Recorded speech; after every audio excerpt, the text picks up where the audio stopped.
This week, we meet the designers of the future. London's Royal College of Art and Coventry University are world-renowned for training up excellent future car designers, so we took a visit to look at some of the students' latest concept cars. Here's the first problem the students at Coventry needed to solve. Cities are becoming more and more congested, leading to business inefficiency and general frustration for all. Plus, when you've battled your way through the jams with your car, you then have to stump up an arm and a leg to park the flipping thing all day. If public transport doesn't go your way when you need it to, a car of your own is the only option. Or is it?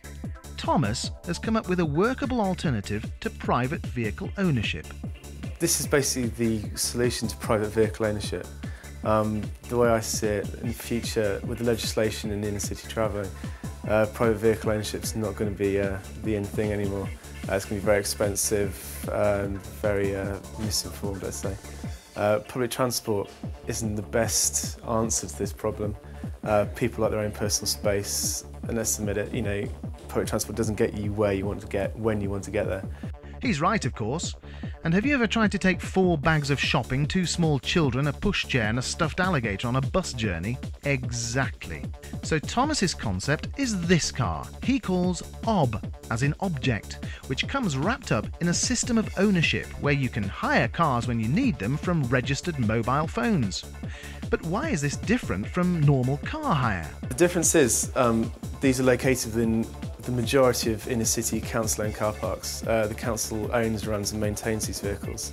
So they're within walking distance of the majority of families, either out of the city or inner city. They're also located near schools and hospitals and most of the majority of supermarkets where there is substantial room. A good idea so far, so what would a typical hire be? A wife and a child wakes up in the morning, the child wants to get to school.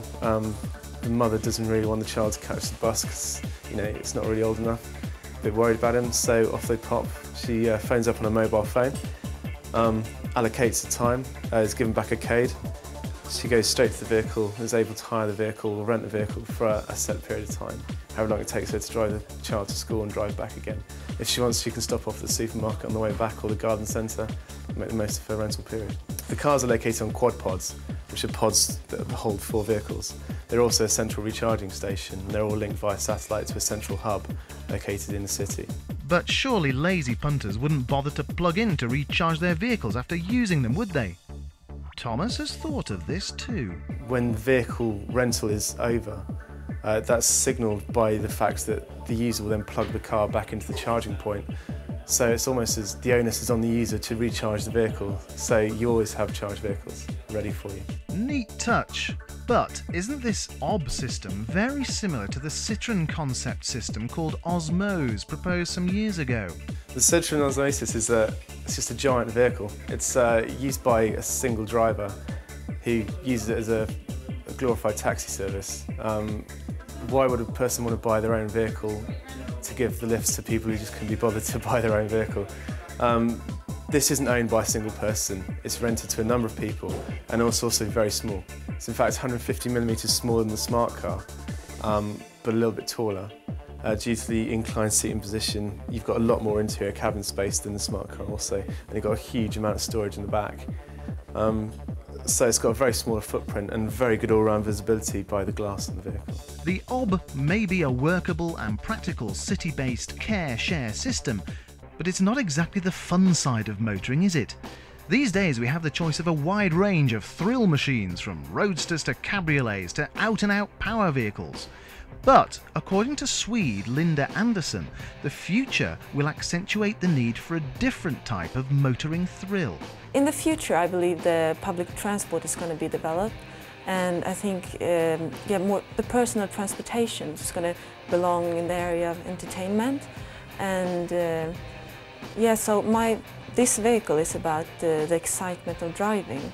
The name of this project is Tjoho, and that's a Swedish word for something very exciting and fun, and like the English word jiha or something like that.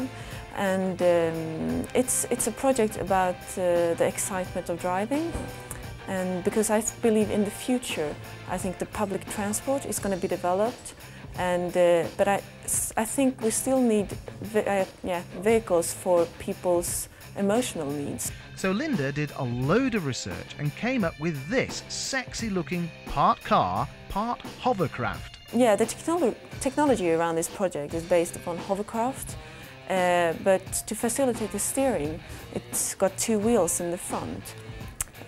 So you actually brake one wheel and the vehicle turns. And yeah, I was during my research, I was looking into different kind of vehicles, and I was driving different vehicles to find what is exciting with motorbikes, cars, to try to pick different elements into one. So hovercraft was something, I tried that as well, and it was something really different and to drive, and it was a different feeling of driving there. And it's still safe. If you see a motorbike, it's very dangerous. Hovercraft is very safe, but it's very exciting anyway. There's no way a hovercraft could be licensed on public roads, but Linda thinks her car could be a wow on private land and could be the basis of a new kind of sport. Yeehaw! Or as they say in Swedish, sventastic.